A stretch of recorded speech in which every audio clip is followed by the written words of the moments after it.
दोस्तों, यह एक सस्पेंस स्टोरी है। कहानी की स्टार्ट होती है हाई कोर्ट से, जहां वकीलों की मीटिंग चल रही है और वकील अरविंद को जज बनाया गया। अब वह उनकी टैलेंट की बदौलत जज की पोस्ट पर पहुंच गए। अब अरविंद घर जा रहा होता है। उसे बहुत से विश कॉल आते हैं। अरविंद के पापा भी उसे उसका अभिनंदन करते हैं और अरविंद को कहते हैं, खुद का ख्याल रखना, जलने वाले लोग बहुत होते हैं। अब अरविंद उसके घर पर कॉल करता है तो हमें पता चलता है कि अरविंद की हैप्पी फैमिली है। एक लड़का और एक लड़की भी है उसे। अब रात में अरविंद प्रमोशन पार्टी देता है। यहाँ उस पर जलने वाले भी होते हैं, मगर ज़्यादा तो लोग उसकी खुशी में शामिल होते हैं। अब अरविंद की बहुत तारीफ करते हैं। अरविंद का सीनियर भी बहुत खुश था। तभी अरविंद का दोस्त आईपीएस जॉर्ज आता है। वह अरविंद की बीवी संगीता का भी क्लासमेट था। जॉर्ज से बातें करते करते अरविंद दूसरे दोस्तों से बात करने बाहर जाता है। तब जॉर्ज अकेले में संगीता से कहता है, तुम मेरी क्रश थी और आज भी तुमसे नज़रें नहीं हटती। संगीता कहती है, ऐसा क्यों? तुम्हारी फैमिली भी है, बीवी है, ऐसा कुछ नहीं होता। तब वह कहता है, पता नहीं पर क्रश हो मेरी। अब रात में संगीता अरविंद से कहती है, हमारी लाइफस्टाइल कब बदलेगी? इसका मतलब अरविंद ज़्यादा ही ईमानदार था। वह केस के भी कम पैसे लेता था। गरीबों से वह ज़्यादा पैसे नहीं लेता था। अब अरविंद आता है उसके गांव के घर। तब उसे एक कॉल आता है जो बहुत ही नॉनसेंस बातें कर रहा था। ये कोई अरविंद का दुश्मन था। अब अरविंद फ़ोन काट कर घर में आता है और दूसरी बार कॉल कट कर देता है। तो वह आदमी घर की लैंडलाइन पर कॉल करता है और कहता है, मैं जोश हूँ। तब अरविंद कॉल कट करता है तो अरविंद के चाचा के फ़ोन पर उसी जोश का कॉल आता है। वह अरविंद से कहता है, मैं तुम्हारे घर के किसी भी सदस्य के पास कॉल कर सकता हूँ। मैं तुम्हारा नज़दीकी ही हूँ और तुम्हारे आसपास भी हूँ। तुम बहुत सक्सेसफुल बन गए हो, सब कुछ है तुम्हारे पास। और तुम्हारी बेटी आलिया, आलिया तो कितनी सुंदर है। आज ऑरेंज स्कर्ट पर बहुत ही खूब लग रही है, कितनी प्यारी है। अब मगर अरविंद डर जाता है क्योंकि ये कौन था और किस इरादों से कॉल कर रहा था। अरविंद अपनी बेटी को ढूंढने लगता है। तब वह खेल रही होती है। अब उस जॉस की बातों से लगता है वो अरविंद के आसपास ही है। अब सुबह अरविंद गांव में घूम रहा था। तब एक आदमी बोलता है, बेटा तुम अब जज बन रहे हो, शाम में मिलना। वह हाँ कहकर चला जाता है। गांव में रात में प्रोग्राम चल रहा था। तभी अरविंद को फिर से उसे जॉस का कॉल आता है। तब अरविंद कॉल उठाकर स्पीकर के पास रखता है। उस जॉस की बात ही नहीं सुनता। अब सुबह अरविंद अपनी फैमिली को लेकर शहर जा रहा था, पर एक काली गाड़ी उसका पीछा करती है। अरविंद उस गाड़ी को कैच करना चाहता है, पर वह गाड़ी चली जाती है। अब दिखाया जाता है अरविंद का पुराना ऑफिस, जहाँ पर उसके कलीग उसकी तारीफ कर रहे थे और जो केस अरविंद हैंडल कर रहा था, वह केस अब ये लोग बांट लेते हैं। रात में अरविंद उसे जॉस के बारे में सोच रहा था। तभी आधी रात में कोई आवाज़ आती है।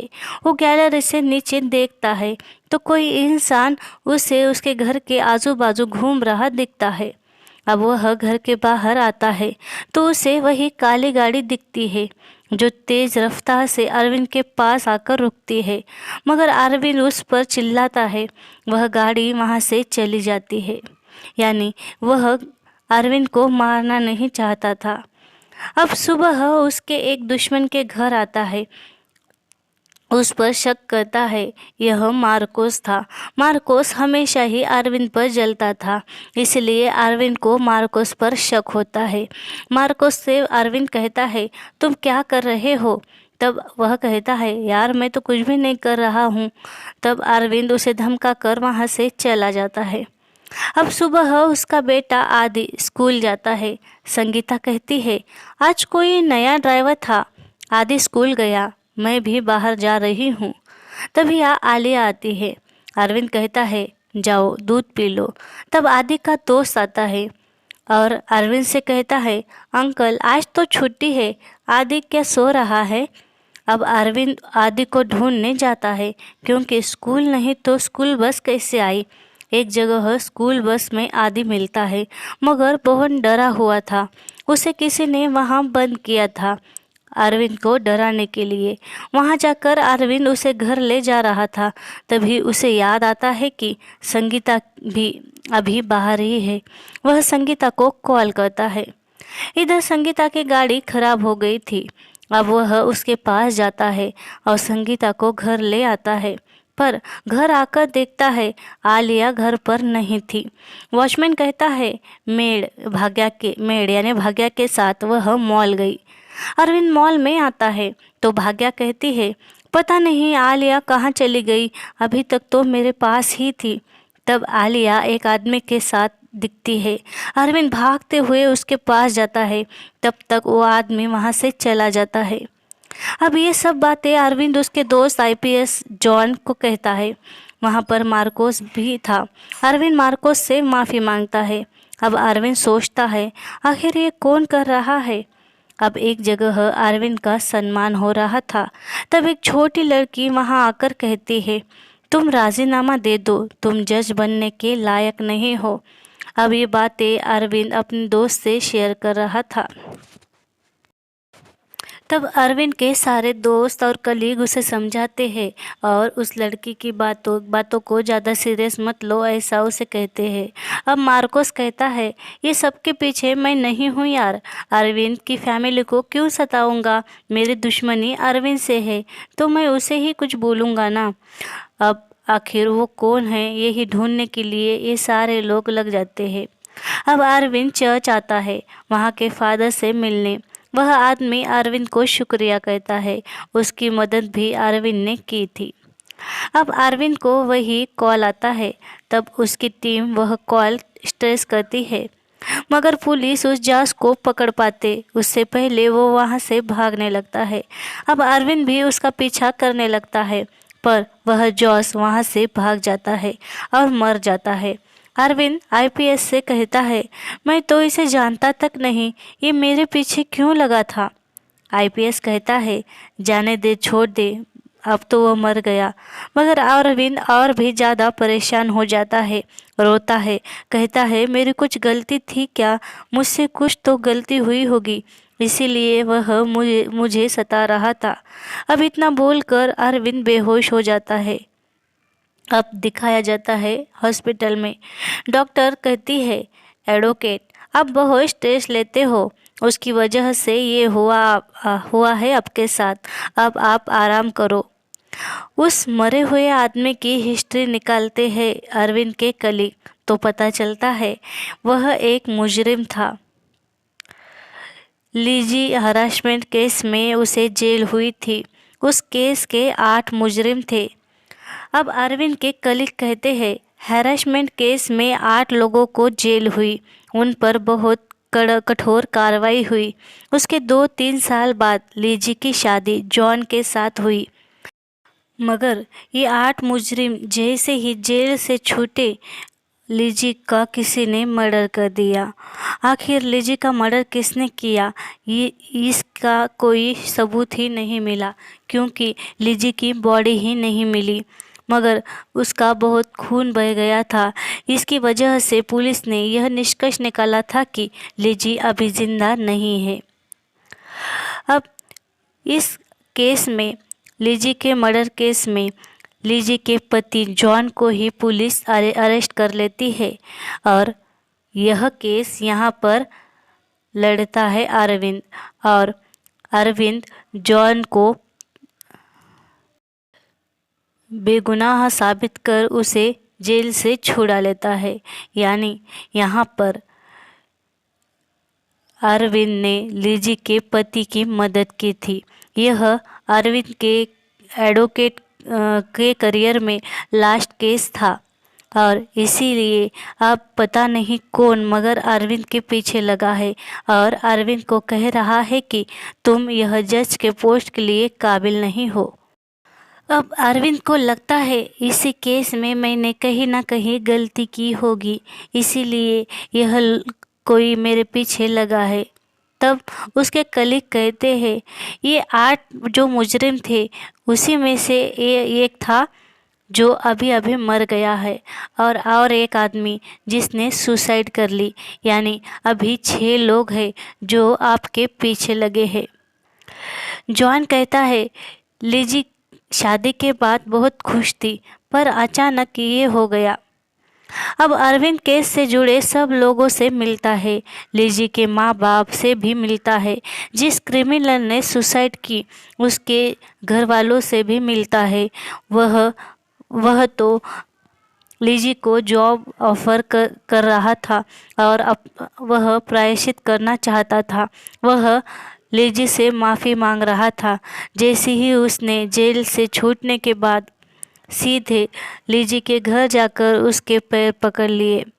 अब अरविंद उस केस की इन्वेस्टिगेशन करने में लग जाता है। अरविंद के कलीग चर्च के फादर से मिलने आते हैं और पूछताछ करते हैं। अरविंद पुलिस के साथ जंगल में आता है। पुलिस एक घर दिखाकर कहता है लिजी और जॉन यहाँ रहते थे। अब अरविंद उस घर में जाता है। अब वह सोचने लगता है आखिर लिजी के साथ क्या हुआ और वो गायब कैसे हुई। इधर घर पर संगीता अरविंद का इंतजार कर रही थी। संगीता को तो पता भी नहीं था कि यहाँ पर अरविंद केस सुलझाने आया है। वह तो समझ रही थी कि वह गांव घुमाने उसे लाया है। यहाँ गांव के कोर्ट में बैठा अरविंद केस की सुनवाई के दिन याद करता है।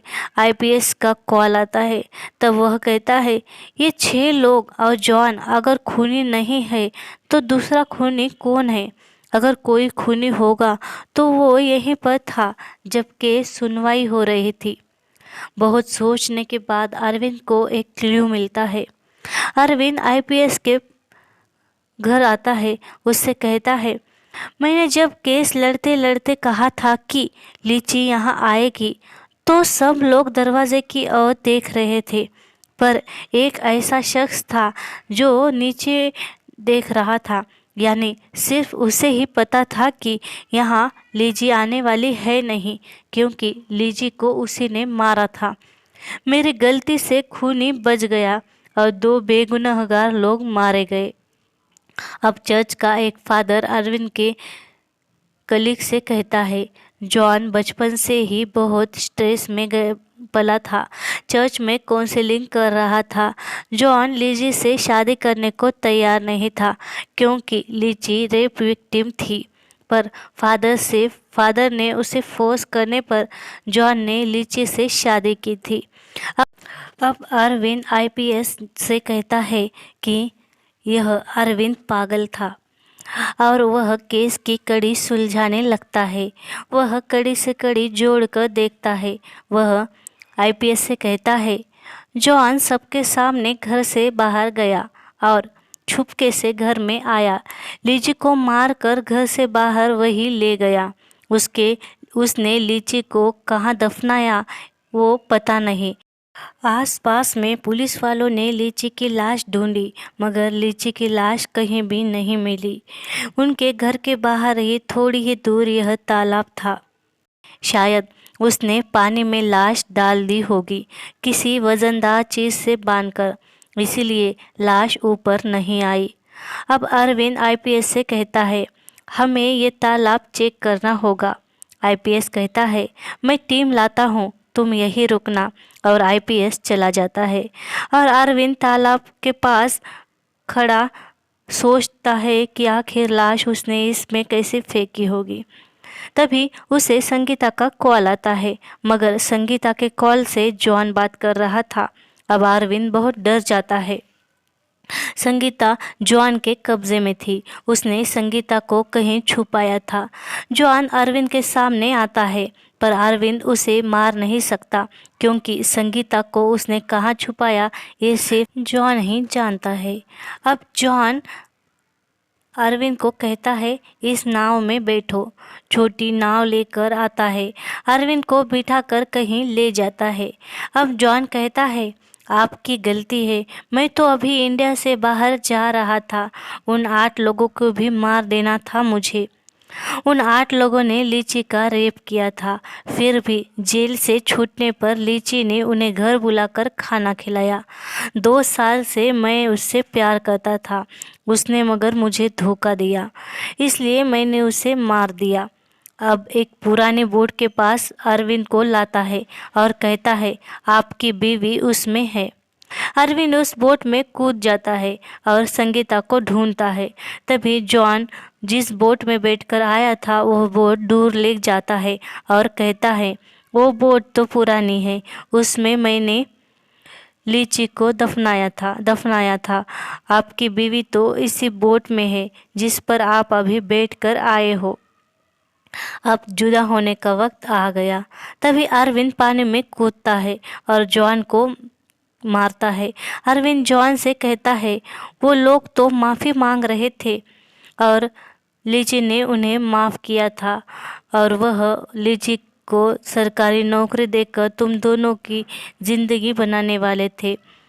और तुम्हें पता भी नहीं कि तुम्हारी बीवी लीची तुम्हारे बच्चे की माँ बनने वाली थी, वह भी सिर्फ तुम्हारा बच्चा था। तभी वह जॉन कहता है, वो तो मर गई थी। तुम्हें ये सब किसने कहा कि वो मेरे बच्चे की माँ बनने वाली है? तब अरविंद कहता है, पोस्टमार्टम रिपोर्ट में यह पता चला था कि लीची प्रेग्नेंट थी। तब जॉन कहता है, लीची की तो लाश मैंने इस तालाब में फेंक दी थी, फिर तुम्हें कैसे मिली उसकी लाश? यानी अब पता चल गया था कि लीची की लाश सच में इसी तालाब में जॉन ने फेंकी थी। अभी तक तो सिर्फ अरविंद को ऐसा लग रहा था कि शायद इस तालाब में लीची की लाश होगी। अब दिखाया जाता है कि पुलिस जॉन को अटक कर लेती है और इधर एंडिंग में दिखाया जाता है कि अरविंद जज के लिए शपथ ले रहा था और अब वह जज बन गया था। अरविंद ने पूरे करियर में उसने सिर्फ यह गलती की थी, बाकी वह अपने काम बहुत ही कुशलता और होशियारी से करता था, जिसका फल उसे इस जज के पोस्ट के रूप में मिल गया था।